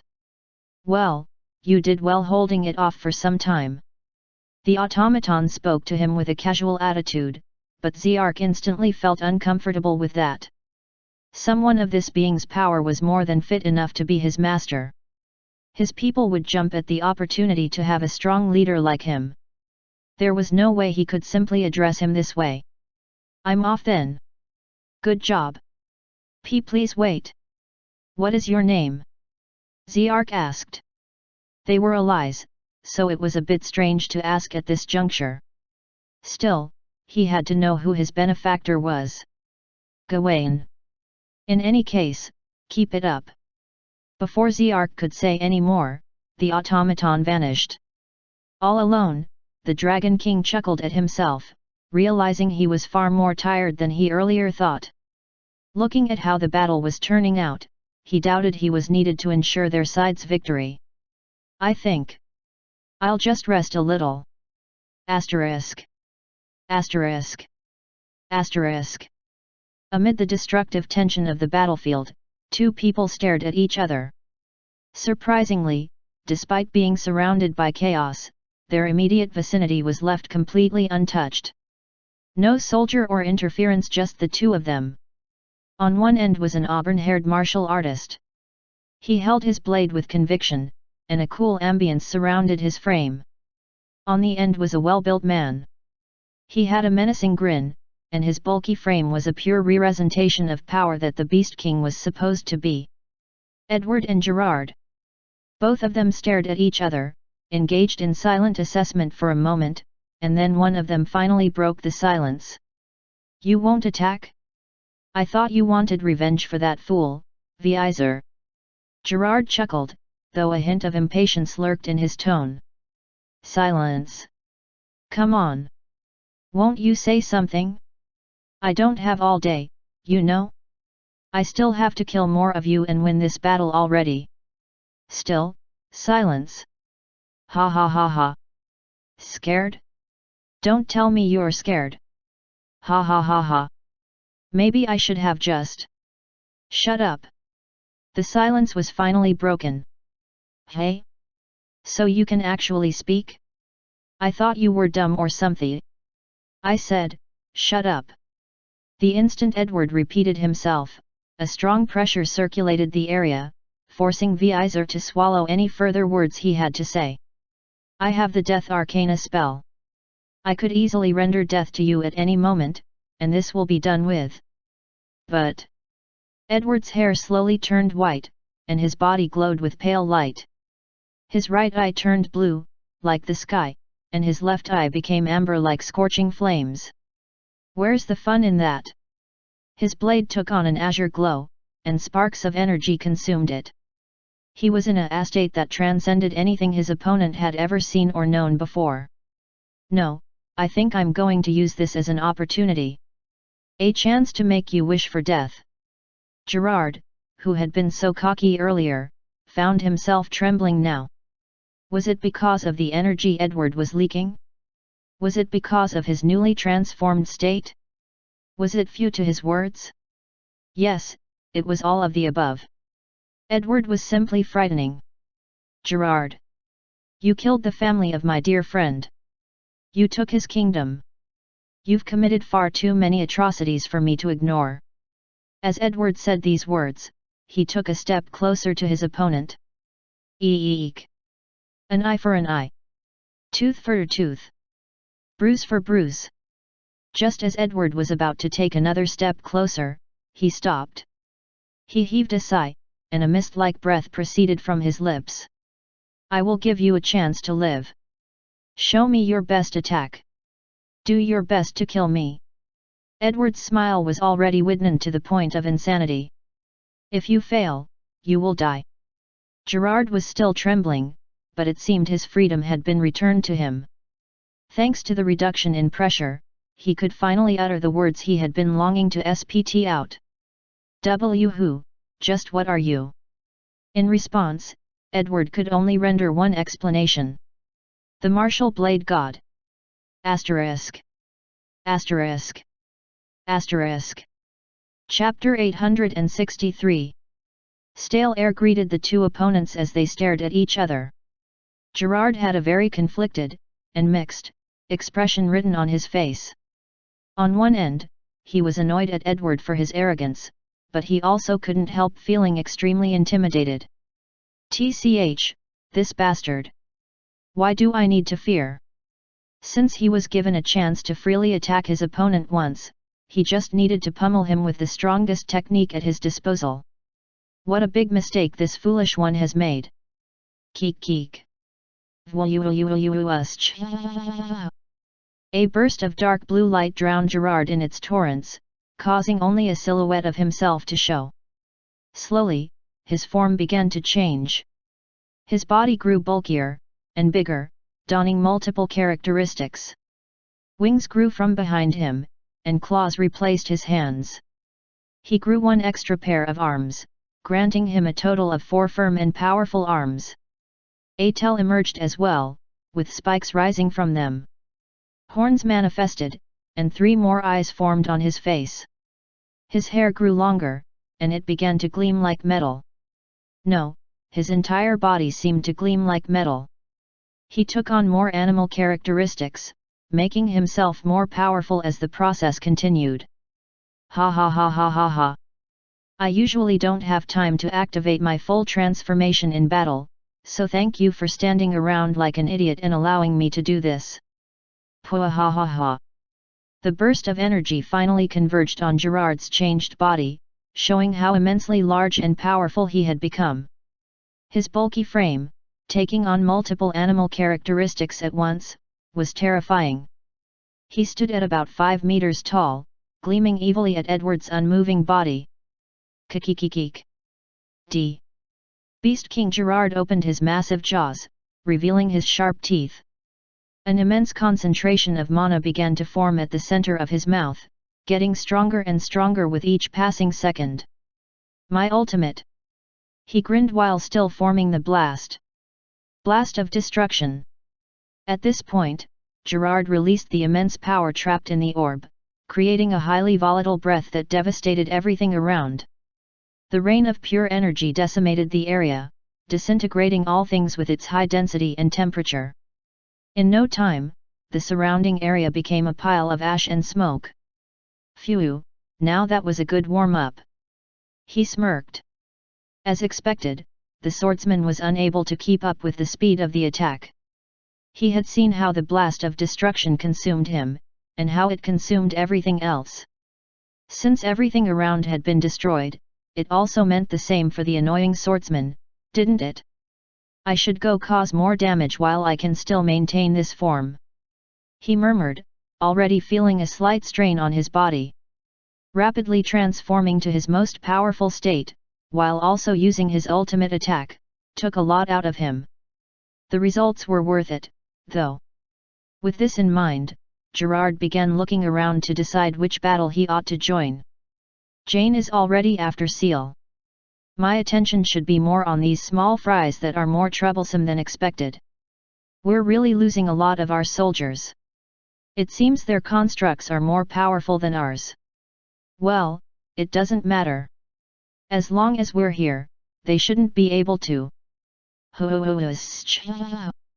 Interrupting his thoughts was the sudden gust of wind that blew away all the dust and smoke that had stagnated around him. In one moment, everything vanished, revealing something that stunned Gerard. He wasn't alone. What? Edward was still right in front of him, completely unmoved from his position. Not only did he appear unfazed by the series of events that had just occurred, but he seemed to be completely unscathed by his earlier attack. Woa! You gotta be kidding me, right? You're fine after all that? What form of defense did you? It seems your chance has been consumed. Time is up. Edward took a step forward, and suddenly the ground quaked. Gerard found kneeling on the ground before he knew it. Did he accidentally slip due to the quake, or was Edward's pressure simply too heavy for him? As he mulled over the question, sweat began to form on his face as he watched Edward close in on him. After thinking about it properly, I've decided on what will be the best punishment for you. Edward took yet another step closer, almost in the position of the struggling Beast King.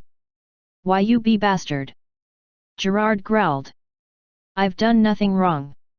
You hear me? The path of the beast folk is the strong rules over the weak. I was simply stronger. I did nothing wrong. Squelch! Edward's blade pierced the Beast King's chest, though it didn't come out of the other end. No blood came out, and it seemed like it hardly even hurt the person who was struck. What are you doing? Martial Blade God Technique number 21, Overflow. In a loud hum, mana suddenly began flowing from Edward to his blade, and finally to Gerard.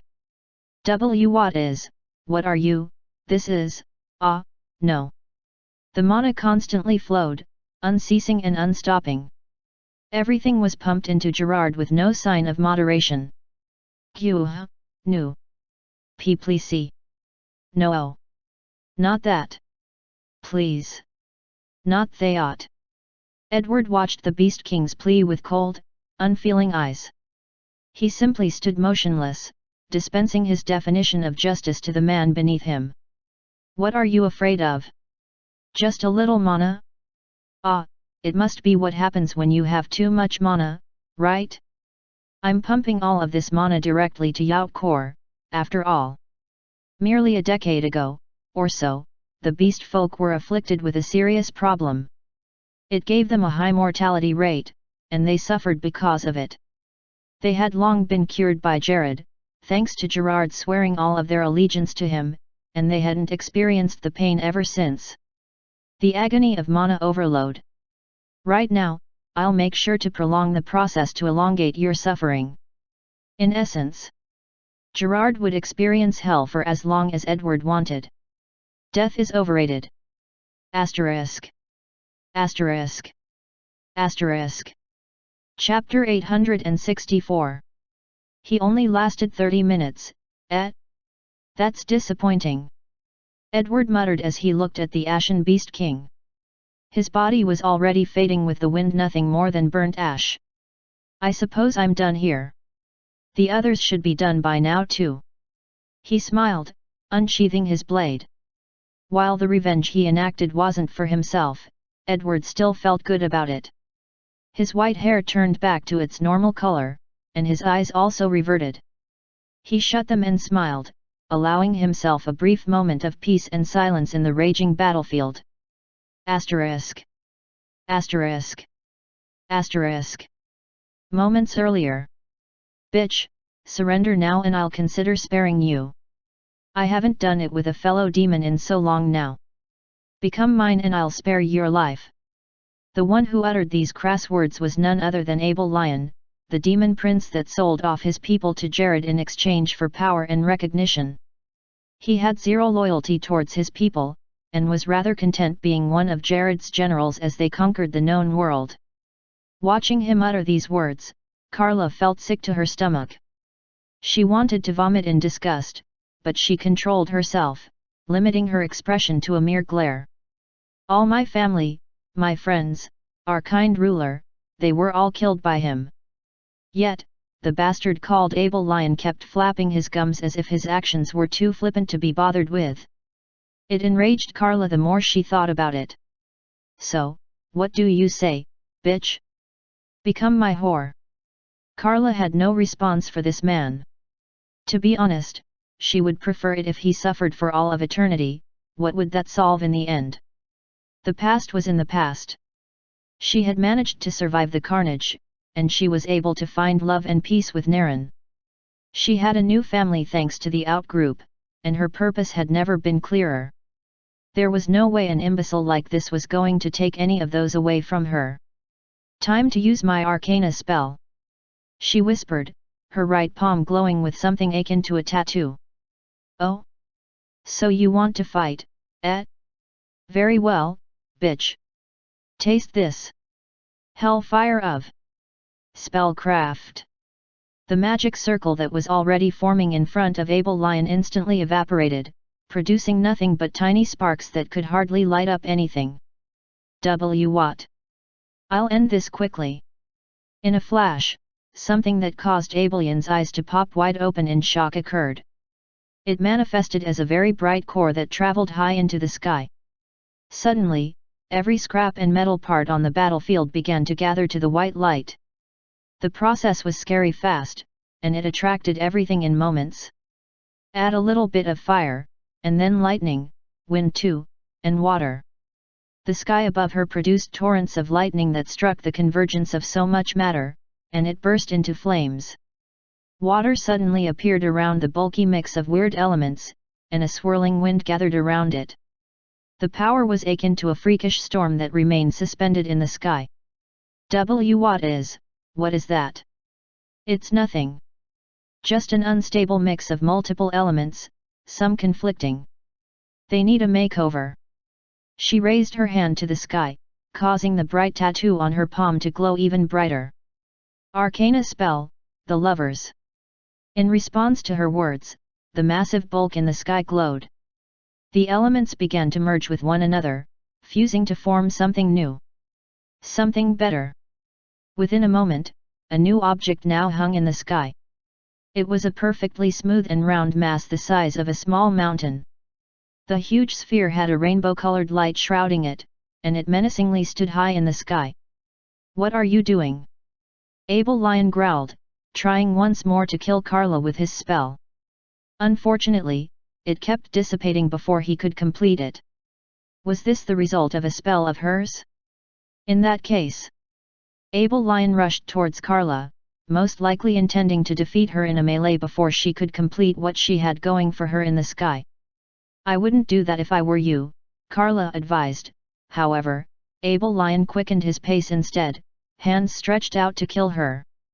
Squelch! In one swift strike, Abelion's whole body was pierced from the top of his head, through his torso, and out through his nether region. Jigyug! Blood gushed out of Able Lion, creating a pool underneath him. His body throbbed slightly, as the little embers of life within him were being snuffed out. In that brief moment, he was able to experience an incomprehensible amount of pain.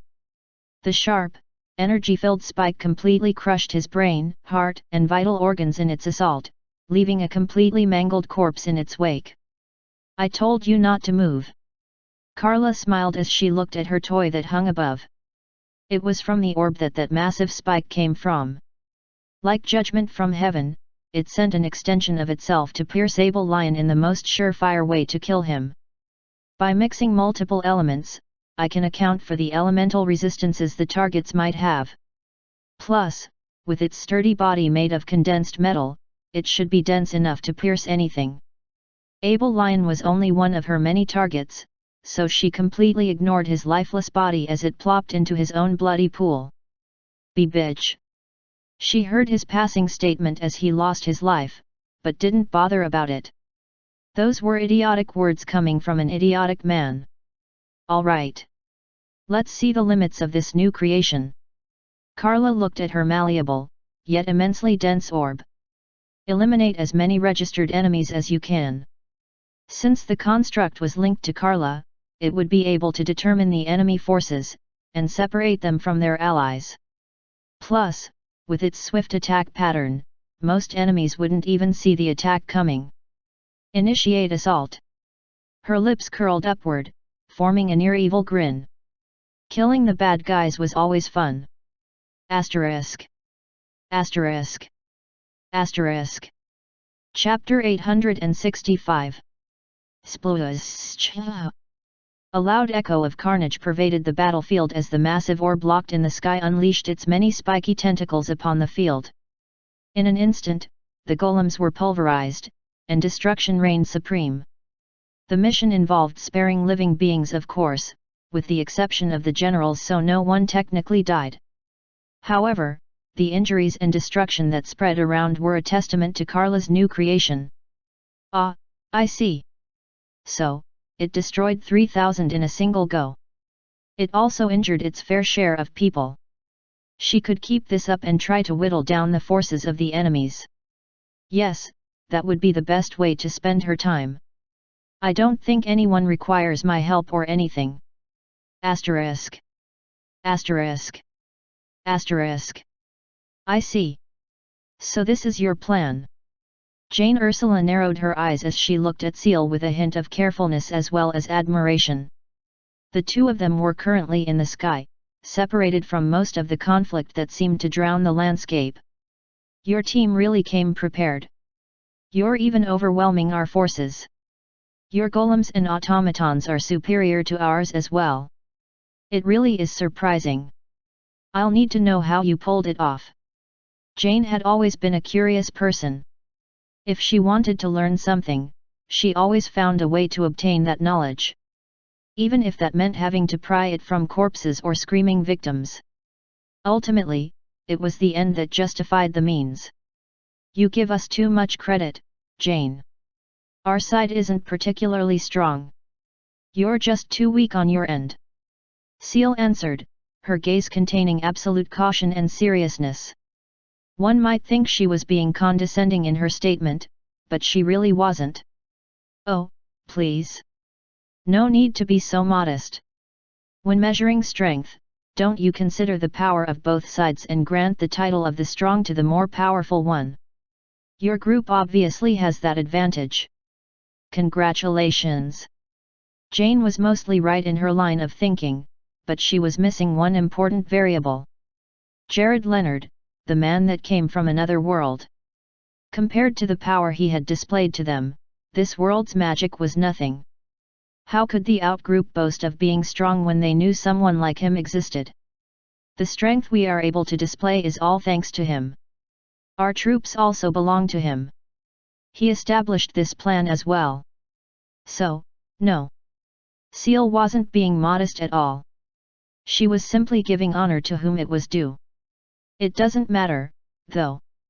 Jared and I have already considered every possibility. It won't stop what's about to happen. You're stalling for time, aren't you? Waiting until the generator stabilizes and the event horizon gets a constant reading and not a complexly endless state of flux. Seal narrowed her eyes as she interrupted Jane. Haha. As expected of you, I suppose. You are indeed right, Lady Seal. We are stalling. But what of it? You won't be able to do anything about it. Seal sighed and closed her eyes for a brief moment. Is that really what you think? What are you talking about? Jane, once again curious, asked.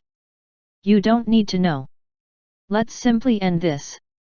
A bright beam of light covered Seal, transforming her into an angel-like being. Wings formed behind her, and she became wrapped in a pure white apparel. A crown made of olives rested on her long flowing hair, and her entire form screamed of beauty. Oh! How flashy! Is that the combination of mage mode and original magic? I haven't seen anyone except Jared use the both of them consecutively. Seal didn't respond, but simply opened her eyes slowly as she looked at Jane. I don't have anything that flashy, but... A snap of her finger brought something immensely huge descending from the sky above. It was a beam of light. The energy burst bathed Seal, and her immediate surrounding, with its power, creating a massive crater into the ground. However, Seal managed to proceed out of it with no injuries of any kind. The white barrier that surrounded her seemed to be the reason behind her safety. Beep beep beep. An alarm emanated from a device Jane wore on her wrist. It resembled a simple bracelet, with a red gem affixed on top. Wow! This thing is detecting excessive mana just oozing out of you. How long do you think you can maintain that form? As long as I want.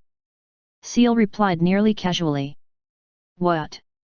I said as long as I want. Seal didn't want to explain her position, but her statement was genuine. Thanks to the Arcana spell, the magician, she could create an indefinite loop that converted the surrounding energy around her to mana, giving her an unlimited supply.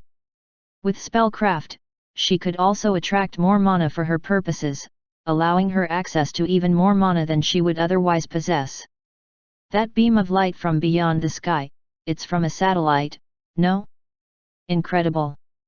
So you managed to build one? Seal smiled. Why you, how did you know? Seal still didn't want to explain how her senses had spread so far that even she was amazed by it. Besides, she was able to spot the light as it rained down on her. It came in a straight path, directly from the sky. I can't sense the satellite itself, since it's out of range, but I have already determined its position. It didn't matter much, though. Hee. You're right.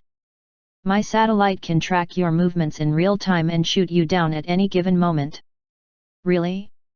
Then why haven't you gotten rid of us yet? If your satellite is that powerful, you would have used it earlier. Jane's strained smile was already beginning to fall as Seal uncovered more of her grandiose statements and exposed them for what they really were. Lies. I'd like to assume that was a one-shot beam that can't be used again. You were probably saving it for something very urgent and important. Is that how badly you want to kill me? At this point, veins began appearing on Jane's face, and her pretty demeanor slowly morphed into something else. Something repulsive. You think you know everything, hey? No. I don't think that at all. Shut up. I'll show you, you don't know a single damn thing. An immense energy gathered around Jane as she glared at Seal. The atmosphere was thick with bloodlust, and her aura completely morphed to form a dark silhouette. Slowly, she became cloaked in darkness, and what appeared to be shadows rose from her dark cloak. Darkened mist surrounded her, and a malevolent grin formed on her pale-looking face. This is... Seal whispered. That's right. Pseudo-dark magic. I invented my own form of it. It's not as effective as actual dark energy, but it mimics its effects. Seal narrowed her gaze and clenched her fist. It seemed things had gotten far more serious than she hoped. I'll make sure to consume you in this darkness, Seal. If nothing else, you're going to die here. Asterisk. Asterisk. Asterisk. Chapter 866. Dark Magic. It was a disgusting power gotten from an otherworldly source known as dark energy.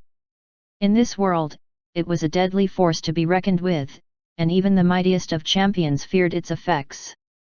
That was because the effects of dark magic were absolute. Asterisk. Asterisk. Asterisk. Jane Ursula lunged at Seal, donning a murderous gleam in her eyes. Her intention was plain as day, and the brutal grin plastered on her face further drove home the point. You're dead. Cackles of purple and black electricity surged from Jane, and they were thrown at Seal, who swiftly teleported a distance away in safety. TCH. Stay in one place, why don't you? Jane muttered, glancing in Seal's new direction. I'll make it quick. In another burst of evil energy, Jane dashed over to Seal's location, this time brimming with dark flames that even corrupted the very air around her. Fortunately, Seal managed to evade once more, barely escaping the immense furnace that would have consumed her otherwise. Looks like I'll have to get a bit more serious. Jane clapped both hands together, and suddenly, the dark mist that centered around her began to shroud the entire area. Its immense appearance became thinner, until only dark spots could be seen around, but she was able to successfully expand her influence. You won't be able to teleport now. Dark magic interfered with spells, after all. Even if this was a pseudo-kind, and she had spread it so thin, Jane was confident in its ability to at least slow down the spells of her target. Delay it long enough for her to strike. Bzzzzzzzzzzttttttttzzzzzzzzzzzzz. Black and purple flashes of lightning cracked once more, and they lunged at Seal with unstoppable fervor. Ha! A light breath escaped from Seal's lips as she witnessed the terrifying surges of electricity draw nearer. Let's end this! Despite the heavy restrictions, bluish energy surrounded her. The space around her got distorted, and she was able to instantly teleport. W. Before Jane could completely utter her shocked response, Seal appeared behind her, a ball of energy already prepared atop her palm. Purify. She whispered, pointing her palm at Jane, who was still barely recoiling from the series of unbelievable events that had just played out. Why you? Jane tried to gather as much pseudo-dark energy to defend herself from Seal's imminent attack. Unfortunately, she was too late. Consumed by a massive beam of light, Jane felt herself drowning in the unbelievably immense power that struck her. She became lost in the white sea of energy, and she felt the current pull her down. Every single speck of her pseudo-dark energy evaporated, and all the defensive artifacts she had equipped were instantly overwhelmed by the power.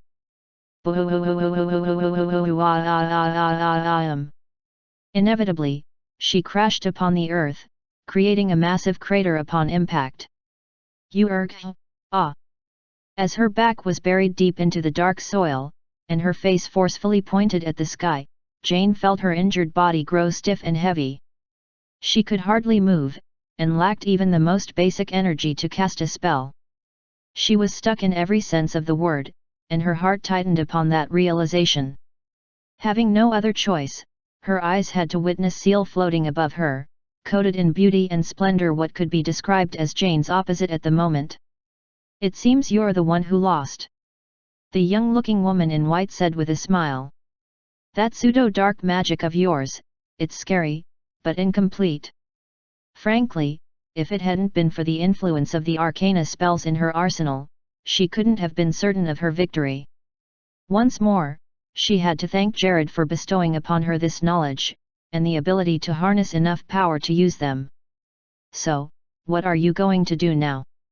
Why aren't you destroying the generator? Jane asked, coughing as she chuckled bitterly. You think I'm stupid? Doing that would cause the event horizon to collapse. It could lead to spatial imbalance, and that could potentially break apart this world. Well, if we succeed in our plans, it's not like you'd be better off. So why allow us to win? Jane probed, almost as if she wanted Seal to take the action itself. Even with her wounds, she leaked the fiercest grin. I'm not in a hurry. While it is scary to imagine the return of dark energy, I have decided to have trust in my allies. Especially him. Since he said I should leave this to him, I will comply. Jane appeared a little confused by Seal's statement. It was most likely because she didn't know who Seal was referring to. Was it Naren? No, she wouldn't have sounded this way if it was him. Then, is it that new member that Jared told me about? Come to think of it, he's not here, is he? Jane didn't like how peaceful the smile of Seal appeared, and she could feel her chest tightening in annoyance as she watched. Beep beep beep. A device suddenly rang from Jane's device, projecting a large screen in front of her. A couple of images, numbers, and a few other statistical values were etched on the bright translucent window. And no, what is this? What's going on here? Jane's eyes widened in shock. Oh? It seems you've finally realized it. We're attacking all the regions you control. Judging by the expression you're making, the plan must be proceeding nicely. How? How do you have so many resources to spare? Attacking all those many places at once, and even this place. How? Just how possible is this? It can't be.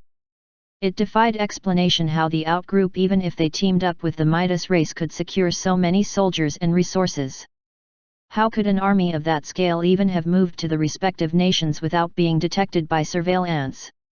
Don't tell me, it's teleportation. But who could have been able to use such advanced teleportation? She and Jared had concluded even if they still found it unbelievable that it was Seal's doing. However, with the same thing occurring all over the world, in multiple regions, it seemed they would have to throw aside their theories. There was someone else. The strange man, then? He's the only reasonable explanation. But is that even possible? No, it wasn't possible. Someone like that could do all of these things was far more powerful than her lover. That was something she could not tolerate. Is that why they're so confident about their plan? Do they really have a countermeasure against the generator? The more her thoughts flowed, the faster her heat pounded. Was she overreacting? No, this was the only natural response she could give upon being exposed to this shocking revelation. Your plan was doomed to fail from the very start, Jane. Seal's voice echoed in her head. It was only a matter of how. With Jane Ursula defeated, and most of the battle won, Seal glanced in the direction of the conflict that was yet to subside. Should I help? She thought to herself. However, upon remembering the words of the Outer's Jared on non-interference, she decided not to. I'll trust you, Jared. Asterisk. Asterisk. Asterisk. Chapter 867. A few moments earlier. Two people stood opposite each other, enemies in their own right. One had short pitch black hair, while the other donned one with a contrasting color and length. Are you really sure you want to fight me? It's a little lopsided, in my opinion. The one who spoke was the man with white hair, Ilrich Lendertwal. Also known as the strongest Grand Mage. I'm not really into bullying. It's a waste of time and energy. He added, staring at the one who was supposed to be his opponent. Lord Jared praises him a lot, especially his intelligence. However, when it comes to a magic battle, he'll still come out inferior. Ilrich thought, narrowing his gaze on Naren. In contrast to the talkative Ilrich, Naren simply stood still and listened to all that was being spouted. His deadpan face showed no emotion, and it even appeared he was bored of the whole thing. Not going to say anything, hey? All right then. Let's get start. Tell me something. Naren's calm voice suddenly pierced the tense environment. What's so great about magic? For a moment, the question was received without a response. It was only greeted with a confused stare from Ilrich. What the hell are you talking about? He asked. I mean, what is so great about this thing you call magic? You sold your basic rights and became a subordinate to Jared because you wanted to expand your reach in magic. You partook in many atrocities, also for that goal. Magic is a driving force that propels you to do the unthinkable. But, I ask you, what is so great about it? Ilrich still expressed bewilderment at Naren's question. No one had ever asked him that question, neither did they need to. What kind of person would ask such a foolish question? To him, it was like someone asking what's so great about water. Wasn't that just ridiculous? To be honest, I think I would prefer a world without magic. Ha ha ha. Now you're just spouting nonsense. What kind of person talks like this? Aren't you even a magic engineer? A scholar. Ilrich laughed, almost in mockery of what Naren said. Is that so? Yeah, maybe you're right. Maybe I'm being a hypocrite. A smile slowly formed on Naren's face as he stared at Ilrich. Maybe, maybe not. Should you really be wasting time like this? Don't you want to stop the generator? Ilrich asked. I don't need to. It'll be fine. Naren added, his smile growing wider. It seems I asked you a useless question. In that case, just ignore what I just said. Seems like you're well aware. It was a stupid quizzition. What's so great about magic? Coming from an inept like you? I suppose you wouldn't be able to understand the thrill of doing something like this.